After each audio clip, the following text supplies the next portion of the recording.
next property. Now this is a also called triangle inequality.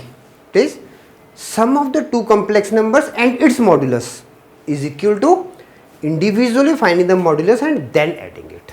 Okay, so let's prove it. Proof. Now z1 plus z2 square, this is equal to z1 plus z2 and z1 plus z2 conjugate. This we have used from property 2. Now this further we can write it z1 plus z2 with z1 conjugate of z1 plus conjugate of z2. Now multiplying these two, what we are getting?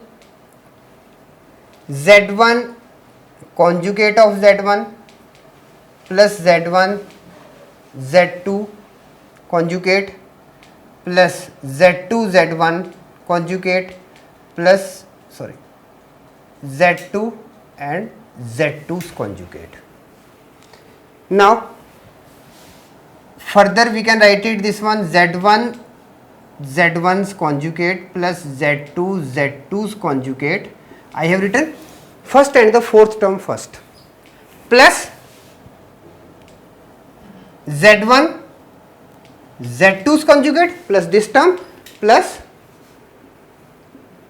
z2 and z1 conjugate. Is it clear?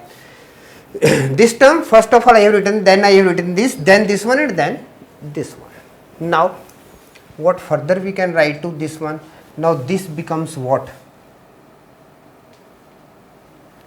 z1 square plus square of z2 plus, now to this term what I can write it? Can I write it z1 z2's conjugate plus z1 z2's conjugates and its conjugate. Just look once again, if we are having z2 z1 and its conjugate, what it will become now? This will become conjugate of z2 times conjugate and again conjugate of z1. So this becomes conjugate of z2 and z1. So that's what I have written, z1 z2's conjugate and bar on it, a conjugate on it. Now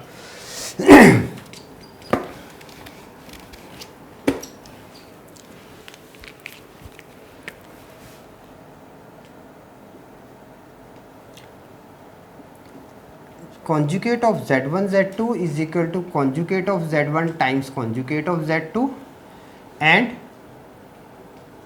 conjugate is equal to z. This I have used, just now I explained you. Now this becomes square of the modulus of complex number first and square of the modulus of complex number 2 plus twice of real part for z1 and z2's conjugate. Now basically what this is? Basically this is, now if we are just adding a complex number and its conjugate, what the result is? Result is this one. How this is? Just let me tell you. We are having z is equal to 3 plus 4 iota. Conjugate of z will be 3 minus 4 iota. Now if we are adding this one, what we are getting? 3 plus 4 iota plus 3 minus 4 iota. This is twice of 3. 3 plus 3, twice of 3. Or to this we can write twice of the real part of a z. That's what we have done it. Is it clear? Now z1's modulus of first complex number square, modulus of second complex number square, plus when we are adding this one using this part, we are getting twice of real part of z1 and z2. Now we can write it z1 plus z2 square is less than is equal to z1 square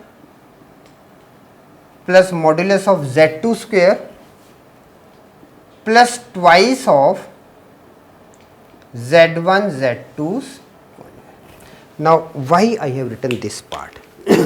Why I have used an inequality? Just now we have gone through property 6. Now let me write it here. We are having,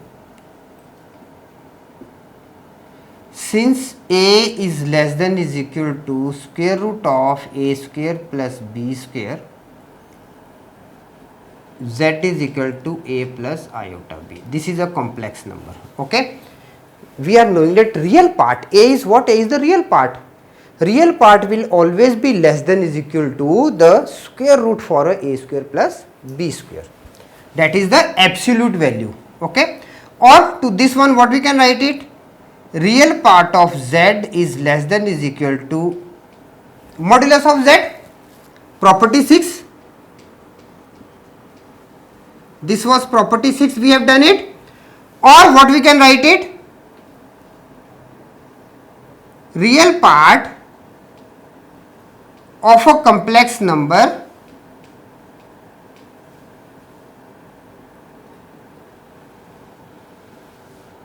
can never exceeds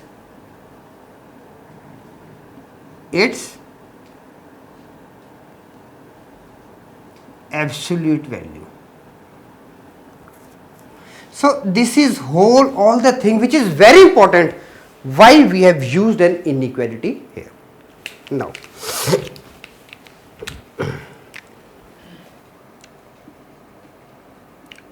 plus z2 the square is less than is equal to z1 square modulus of z2 its square and 2 times z1 and conjugate of z2. Now to this what we can write it? Mod of z1 square plus modulus of z2 square plus 2z1 and z2. Now what we have doing here? Again we are having one of the property, we have done it. That's why modulus of a mod of a z2 and its conjugate, that is equal to mod of a z2. Now z1 plus z2 square is less than is equal to z1 plus z2 z1 plus z2 whole square. This is the identity which we are using. Now taking positive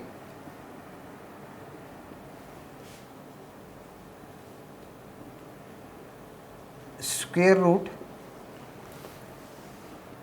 z1 plus z2 is less than is equal to z1 plus modulus of z2. Here it is in the combined form.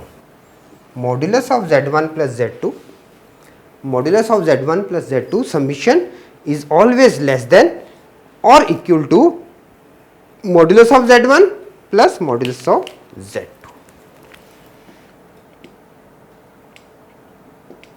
Proved.